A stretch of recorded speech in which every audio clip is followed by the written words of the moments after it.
Welcome to the Leaders in Payments podcast, where we talk to C-level leaders from across the payments landscape. We'll be discussing the products and services that impact the payment space today, as well as trends and predictions for the future of payments. We will also hear stories from our guests about their journeys to the top. Hello, everyone, and welcome to the Leaders in Payments podcast. I'm your host, Greg Myers, and today's special guest is Kevin Sisk, the president of Bill360. So, Kevin, thank you for being here, and welcome to the show. Thank you, Greg. Thanks for having me. Excited to be here. Great. Yeah, just for the audience, Kevin and I actually worked together. Can't believe it was like nearly 20 years ago at Chase Payment Tech. So, definitely look forward to catching up with you today. Yeah, no, I know it's hard to... When you say it out loud, it's just like, really? I can't be that long, but I know it's been a while, but it's great to see you, great to be here, great to visit.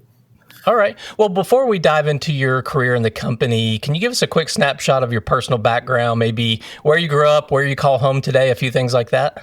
Yeah, sure. So I actually grew up in El Paso, Texas, and if anybody's ever been there, it's about 700 miles west of Dallas. So it gives you an idea how big Texas is. But so that was my hometown. Right now, I currently live in Dallas, Texas. My wife, my kids, we raised our kids.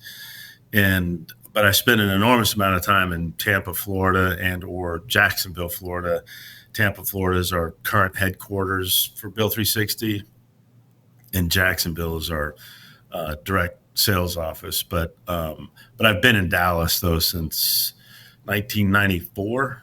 We separated from the military. I was in the military before that. Both my wife and I were in the Marine Corps, separated from the military, and then short time in Atlanta, and then we moved to Dallas. And my brothers were there, and then eventually my mom, who was in El Paso, she moved, and so that's what we call home. Even though I spend just about every week in Florida right now. Your second home is in Florida. Yeah, exactly. Awesome. Well, can you walk us through your professional journey and how you got to Bill360? Sure. Yeah. So I've been in payments, and I tell everybody I've been in payments really my entire private, or civilian career. So I was in the military and then got out, landed in payments in 1995, which was then First USA, that became Payment Tech and ultimately part of JP Morgan Chase. But and so my very first job there was as a tech support rep. And at the time I didn't know anything about payments. I mean, I really didn't know anything about the civilian community. I was just trying to get a job. And I remember one of the things that the HR person that was interviewing me asked me what my idea, and you know how they ask those questions, where do you want to be in 5 years? What's your ideal, this and that? And I hadn't really practiced anything, but she asked me that question of, hey, what's your ideal work environment? I was just coming out of the Marine Corps. And I said, hey, if it's climate controlled and I can eat when I want to, that's my ideal work environment. And she looked at me and like, do I write that down? Is he serious? Or should I ask security to come take? It was one of those moments, but I was dead serious. I was like, man, if I, when I'm hungry, I can eat, and it's inside. I don't care what I have to do. But anyway, so that began my journey in payments. And then I had a host of different roles and responsibilities along the way, primarily on the operational service side of the house for the first 6-7 years, and then I was handed our agent bank business, and then ultimately our ISO, our independent sales organization business, and pretty much stayed within that realm for a handful of years. Left Chase, went the first day to Fiserv, essentially doing the same role there. And then a couple of years as the chief operating officer for Bank of America Merchant Services. We unwound that JV, which was a JV between Bank of America and Fiserv. And then another, tour through Fiserv as the GM for the JV of Wells Fargo and Fiserv. So I had the JV of Payment Tech that was Chase and First Data, and then with Bank of America and First Data, and then with so I had my run through the JVs. But in that run during the Chase days, the payment tech days, is when I met Paul Hunter, who's our CEO and founder of Bill360. And Paul was a customer of ours at the time. His ISO Sterling Payments bought front end authorizations off of the Chase or the Payment Tech network, which is actually was here in Tampa. And so that's how I became acquaintances with Paul, and then we got to know each other pretty well over the years. And the one thing about Paul, it always stood out, and this wasn't me just saying it, it was all of us on the Chase side who were exposed to the whole entire ISO community, is that he was very much not your typical ISO-like person. And he had many other different businesses and all that, and he kind of got into the payments in a roundabout way, but he ran an impeccable organization that ultimately sold to Evo, and then that resold again to Global Payments. So his business is now part of Global Payments. But he and I have known each other then, so it's 20 plus, like 20 something years.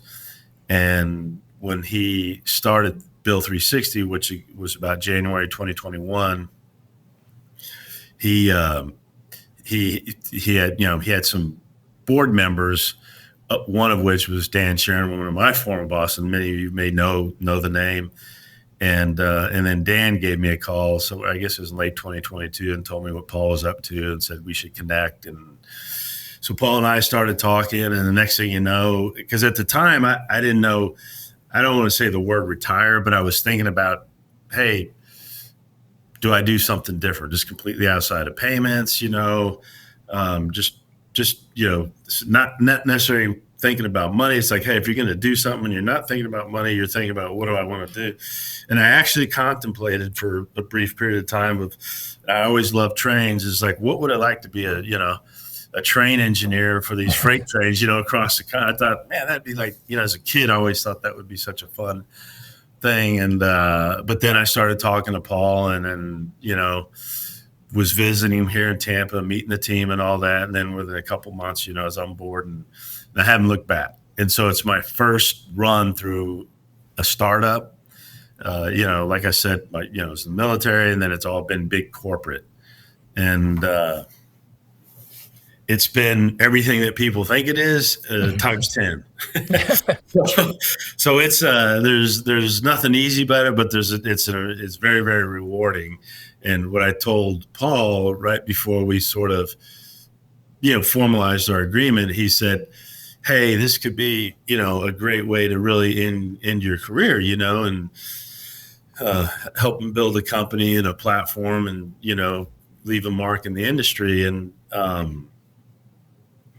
I thought about that for a while, and then I said, Paul, I don't really think of it as a great way to end my career. I said, now that I've got to know the business better and what they're doing, because I spent, a month and a half, before becoming, full time.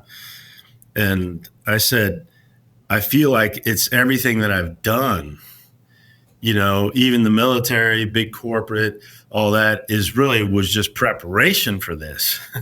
So it's almost as if I feel like now I'm getting a jersey and getting on the field, because when you're inside the big corporations, right? I mean, you can have people have successful careers there and everything else, but you're still part of that big machine, and your impact, it's hard to tell, like, how big is that? But in a startup, it quickly, and it can be really good, and it can also be really bad, right? You find out quickly. The marketplace is not sensitive in that way, and so I really feel like everything up until I joined Bill360 was really just preparation for this. So it's not something. Basically, it wasn't something, hey, I end my career. It's like, this is like the test of everything you've been doing is, can you really do this thing? And so anyway, that's how I got to Bill360, and that was in April of 2023 is when we formalized it. I'd been going back and forth from January 2023, but we formalized our agreement in April of 2023 and haven't looked back. Okay. Well, we've both said the name of the company several times, so tell our audience what Bill360 actually does. Yeah, right. So I guess that's a good point. So Bill360 is I mean, we're a payment facilitator, but we're a software, we're accounts receivable automation. And I know that's a mouthful to say, but our software provides, full service accounts receivable automation for primarily the small and medium sized businesses. And if you think of account receivable automation, there's some providers out there who will have software that do elements of it, but our fundamental belief is to really have that comprehensive automation. You have to be able to facilitate the payment, and that was our genesis, right? And so to become a payment facilitator, so that when we install the software to our customers, that we also can make the payment happen. We don't have to introduce a third party, which is just more friction or more points of failure. And so we're the one throat to choke for all the customers on our platform. But it's most people are familiar with AP. There's tons and tons and hundreds of AP systems out there, and probably a lot of individuals. You sign up, for bill pay service, so you can pay your water bill and whatnot. Well, if you think of accounts receivable automation as kind of the reverse of that. So if you're a small business owner, and you have customers that want to pay you through an AP system that they've signed up with, well, you as a small business, there's some element of work you have to do to be basically signed up on that platform. But if you have hundreds of customers and they're using dozens and dozens of AP systems, then that's multiple things that you have to sign up for as the business to get paid that way. Well, if AR automation reverses that. So it puts the business owner in the driver's seat to help their buyers. It gives them a way to more easily pay them. But this way, they're not having to sign up and manage all these multiple AP systems. And we're focused on B2B. So any business out there that sells to another business and uses an invoice as the primary means of, getting paid, that's our target. So we automate that whole process. And it's been a process fundamentally that it's from an automation standpoint, hasn't really been touched because it is hard. It's very difficult to automate that. And so therefore it just hasn't been. And so that's where we felt that was a gap in the marketplace, even though it's hard to fill and solve, but it's one that's now it's very worthwhile. And we bring real change and real uplift to these small business owners where, the Coca-Colas of the world or the IBMs or the Exxons, right? They're always going to find ways to automate their processes. They have the resources and whatnot, but the small and medium-sized folks, they're just not, so it's until a technology arrives at a point in time where it's cost effective, one, for somebody to build it, and two, for them to consume it. And so we're at that place now, but that's our primary solution is accounts receivable automation with payment facilitation. So. Okay. Well, what would you say is the biggest challenge your company is solving for your customers right now? It really, if you think of like any small, all these businesses, they have their processes, and like any small business, primarily they're focused on growing, right? How do you get new sales and things like that? And oftentimes the back office or the like receivable, even payables, just gets neglected. And it's somebody who's been sitting back there for years and they just figure out how to do it manually, and they've got their process and people don't question it. And so for us, and I always use the iPhone, even though it's not quite, that same, parallel, but it's similar. Like you and I didn't know we needed iPhones in 2007, but in 2008, when iPhones came on the marketplace, we said, hey, we need an iPhone. Well, accounts receivable automation is similar to that. And so when we're talking to a lot of these small, medium-sized businesses, they have these, rooted processes that are very manual. And so there's an element of process change. So it's one thing, people can see it quickly and go, wow, this is amazing. It's easy. It makes my life easier. But then it's like, oh, now I have these 3 people that were doing these functions that I don't really need them to do that much anymore.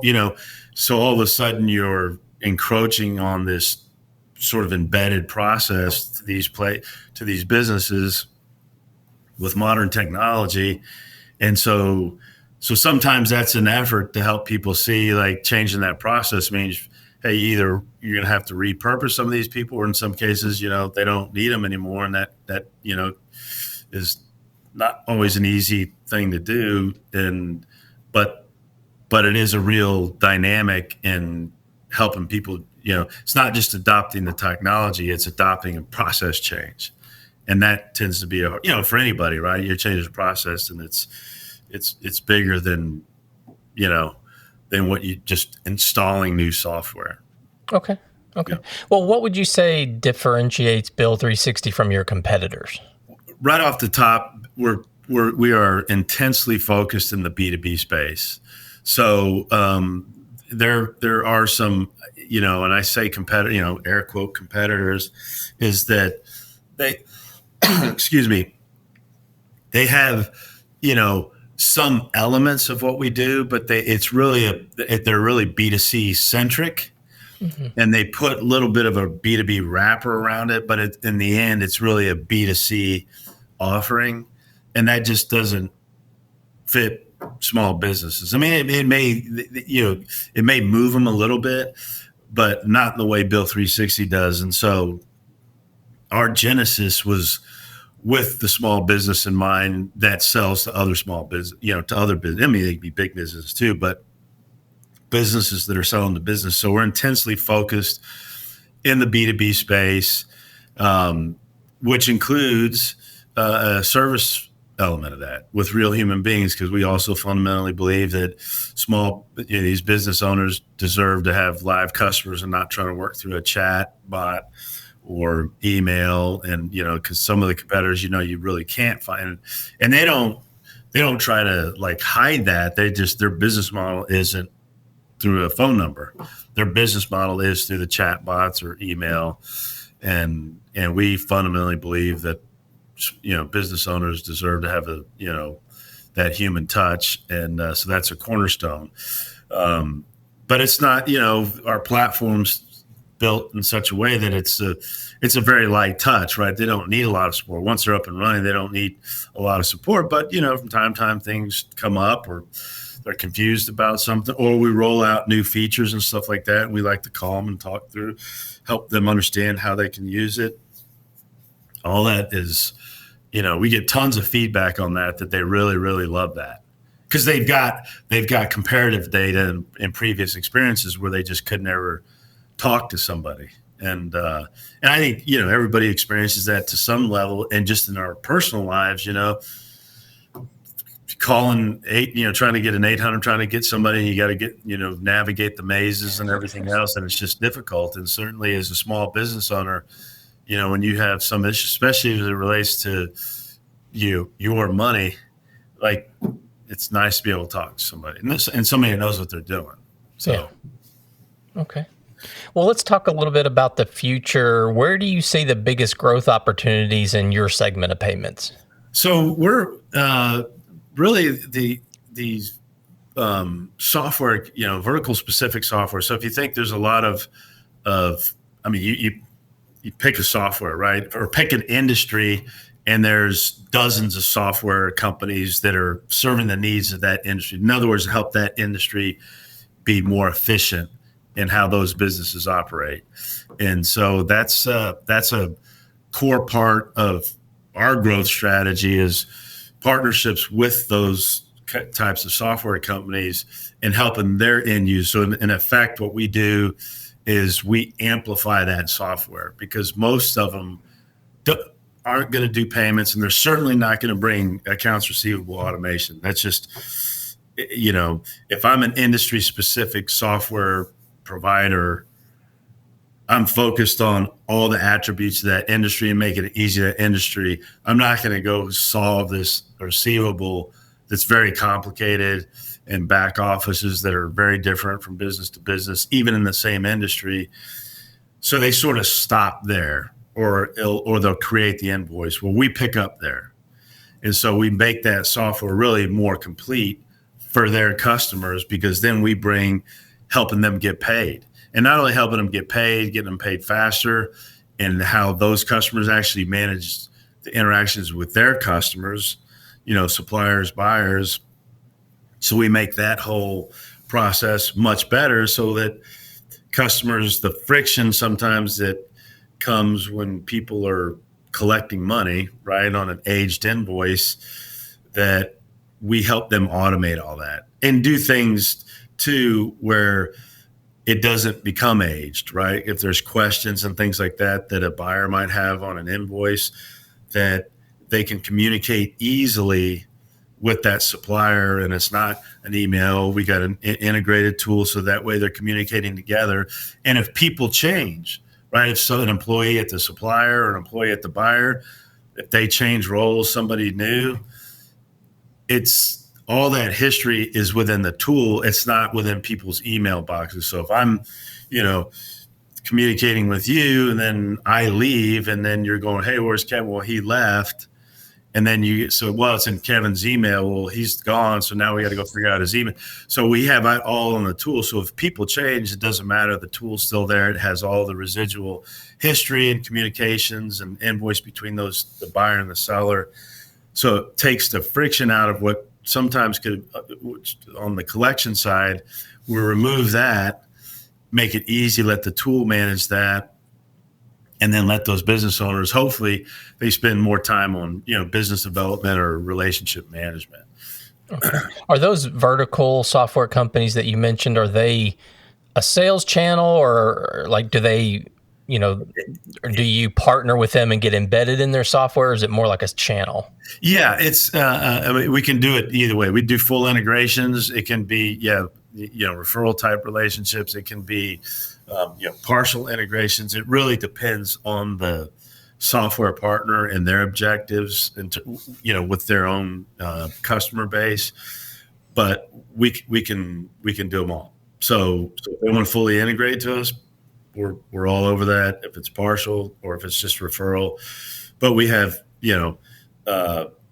comprehensive go-to-market strategies for each one of those channels to ensure success, no matter how they choose to connect with us. Okay. Okay. Well, what does success look like for Bill360, say, over the next 3 to 5 years? Well, in the next 3 to 5 years, that we got hundreds of thousands of buyers and suppliers on our platform or within our network that we're servicing every single day. And what's unique, and I didn't really touch on this, is that in traditional payments, and I know there's a lot of people, in traditional payment that might be listening, is that when you normally, and I'll use Chase as an example. Chase signs up a customer to accept payments. It's kind of one dimensional, right? They accept payments and that's it. But Chase doesn't necessarily know who that customer they just signed up, who all their customers are, right? They just, as the transactions come, they see the transaction, all that. Where with Bill360, when the direct customer signs up with us, which we call supplier, when a supplier signs up, on average, if they're sending out, let's say 200 unique invoices a month to unique customers or their buyers, what we refer to as, is now we have visibility. They sign up with us, sync to our platform. We have visibility of their customers. So that's really, we have the one supplier who's now in the network plus their 200 customers. So we signed one, our network just grew by 201. And we have complete visibility of that history between that buyer and the supplier, their past invoices, how often they buy, what their average, purchased invoice, how much they spend. So we have all this history that in a normal relationship you don't have. And there's a lot of things that we're going to be doing within that network to bring value to those buyers and suppliers. And so, you ask 3 to 5 years, is that we have high aspirations around what we do within that network. That's going to be really beneficial to all the parties involved, but in ways that you can't do in just traditional merchant acquiring. So we're really excited about that. Yeah. Yeah, sounds like a great that network effect is something kind of unique, right, to your business. Yeah. Right. Okay. Well, what are some of the biggest trends that you see reshaping the whole payments industry? Well, dare I say AI? Comes up in every conversation. Right. It comes up in every conversation. And everybody says it. It means a lot of things to a lot of people. But like many fintechs and certainly startups that we have an intense amount of focus around that, and so if you think about it in two ways, we think about it internally, right? And we use it, intensely internally to develop faster our own service models and, all the things that people are trying to do to leverage AI for productivity output.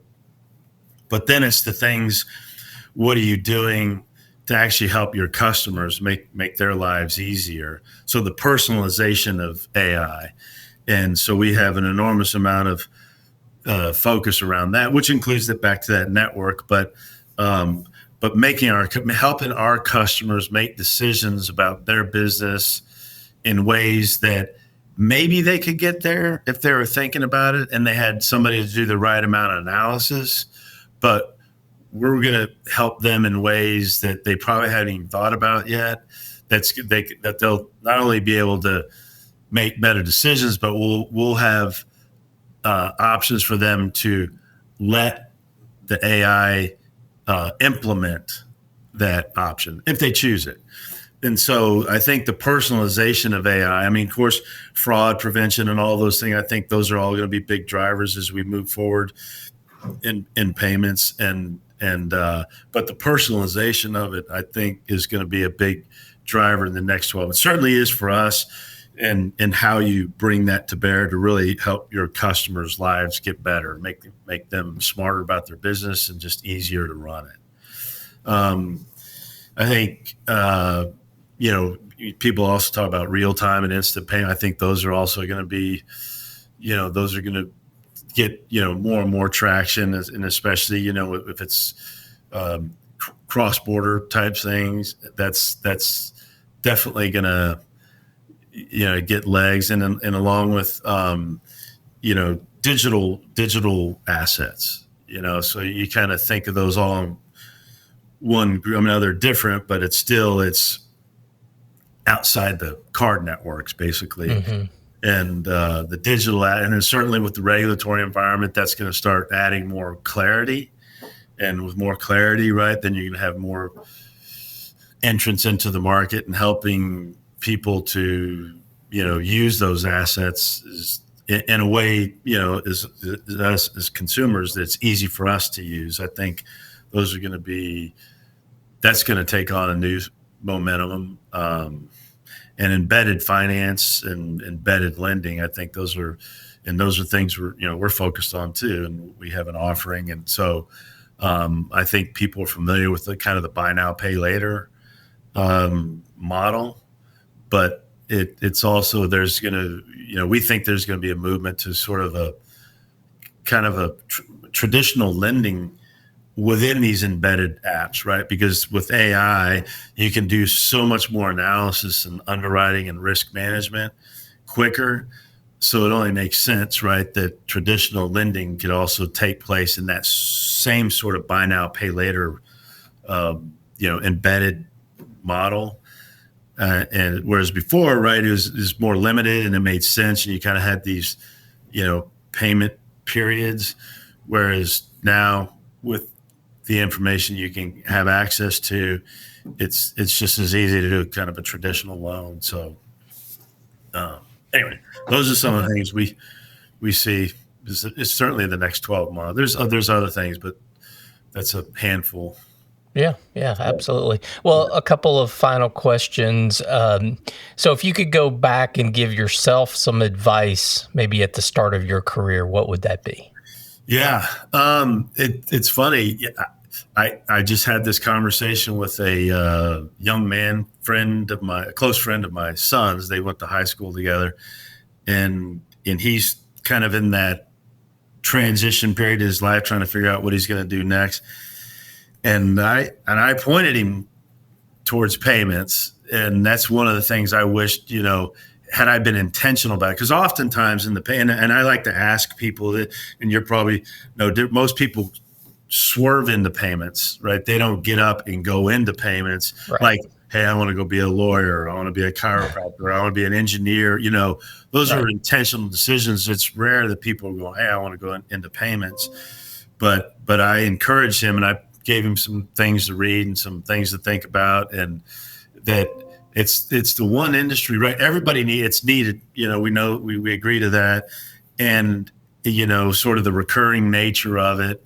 But it really is sort of the glue of the free enterprise system, right? Making it increasingly easier for people to move money between businesses and individuals is always going to be a necessity. And so I encourage this young man to take a hard look at the payments industry and starting out really on the selling side. And, if I had it all to do over, knowing what I know now, that's probably what I'd have done day one, and with some being intentional about it. But I think it's a great industry, and especially for young folks that are, maybe they just finished college or they didn't go to college and they're just thinking about or they're fresh out of the military, young, and trying to think of what the next thing to do. I think it's a great industry that's always going to be there.